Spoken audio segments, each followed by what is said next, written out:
सवाल उठ रहा है कि क्या वन नेशन वन इलेक्शन होगा। ये नहीं हो सकता है। वन नेशन वन इलेक्शन मेरे लगता है कि अनकॉन्स्टिट्यूशनल होगा, फेडरलिज्म के खिलाफ होगा।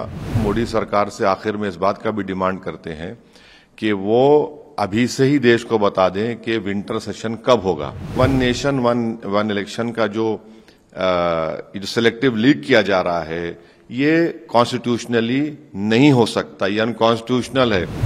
देखिए, स्पेशल सेशन तो सरकार बुला रही है और बिल्कुल ही कम वक्त दिया गया है, मगर हम शुरू से ही डिमांड कर रहे थे कि स्पेशल सेशन बुलाया जाए, क्योंकि चीन हमारी भारत की 2000 स्क्वायर किलोमीटर पर कब्जा करके बैठा है और चीन डेप्सांग डेमचाक को छोड़ नहीं रहा है। चीन हमको पेट्रोलिंग राइट्स नहीं दे रहा है गोगरा में, हॉट स्प्रिंग्स में, पोंगसोंगसू लेक में। जब स्पेशल सेशन बुला रहे हैं तो उम्मीद करते हैं कि भारत के प्रधानमंत्री चीन के ऊपर डिस्कशन को अलाउ करेंगे।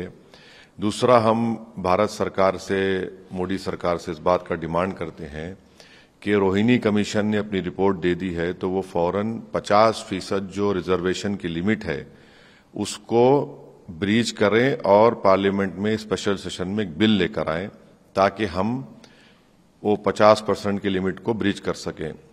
तीसरा, हम इस बात का डिमांड करते हैं कि इसरो के साइंटिस्ट को और नीरज चोपड़ा को पार्लियामेंट में बुलाकर उनको ऑनर किया जाए। ये बड़ा अच्छा मुस्बित पैगाम जाएगा।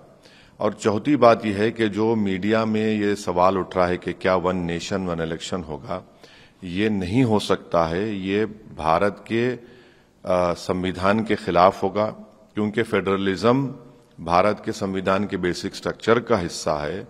और दूसरी बात यह है कि बीजेपी के पास राज्यसभा मेजॉरिटी नहीं है। तीसरी बात उसमें यह निकलेगी कि बहुत से अपोजिशन रूल्ड स्टेट्स हैं जो इस बात को कबूल नहीं करेंगे, क्योंकि कर्नाटक में हालिया इलेक्शन हुआ, क्यों दूसरे स्टेट्स करेंगे। तो वन नेशन वन इलेक्शन मेरे लगता है कि अनकॉन्स्टिट्यूशनल होगा, फेडरलिज्म के खिलाफ होगा, वो बेसिक स्ट्रक्चर का हिस्सा है। तो अब ये नहीं मालूम कि क्या एजेंडा है, मगर हम मोदी सरकार से आखिर में इस बात का भी डिमांड करते हैं कि वो अभी से ही देश को बता दें कि विंटर सेशन कब होगा, उसके तारीख दे दें। ऐसा ना हो कि आप सिर्फ वोट ऑन अकाउंट ले लें फरवरी में और चले जाएं, क्योंकि सप्लीमेंट्री डिमांड तो आप पिछले सेशन में ले चुके हैं।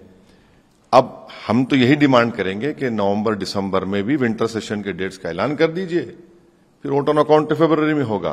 तो ये इस पर हमको यही बोलना है जो स्पेशल सेशन बुलाया जा रहा है मोदी सरकार की तरफ से। आपको क्या लग रहा है सर कि मतलब स्पेशल सेशन, क्योंकि आप पार्लियामेंट्रियन हैं, सरकार को पहले बताना चाहिए विंटर सेशन, ये जो स्पेशल सेशन बुलाया जा रहा है उसको बुलाने से पहले सबको इत्तला किया जाना चाहिए, क्योंकि अब दीगर पार्टियां भी डिमांड की हैं कि बताना चाहिए किसी को। देखिए, पार्लियामेंट सेशन को बुलाना तो ये तो कॉन्स्टिट्यूशनली सरकार के हाथ में है, इसमें हमको कोई ऑब्जेक्शन नहीं है।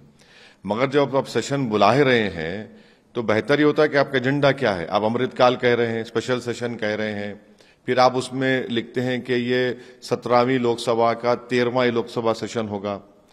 तो इसका मतलब क्या है? ठीक है, आप बुला रहे हैं, तो जब आप बुला ही रहे हैं तो आप इस स्पेशल सेशन में हम फिर से कह रहे हैं कि चीन जो भारत की जमीन पर कब्जा करके बैठा है डेप्सांग डेमचाक में 2000 स्क्वायर किलोमीटर पर, उस पर फौरन डिस्कशन लगाइए, डरिए मत। और दूसरा, आप इसरो के साइंटिस्ट को बुलाकर अगर नई बिल्डिंग में करा रहे हैं तो उनको और नीरज चोपड़ा को सम्मान करिए, उनको ऑनर करिए।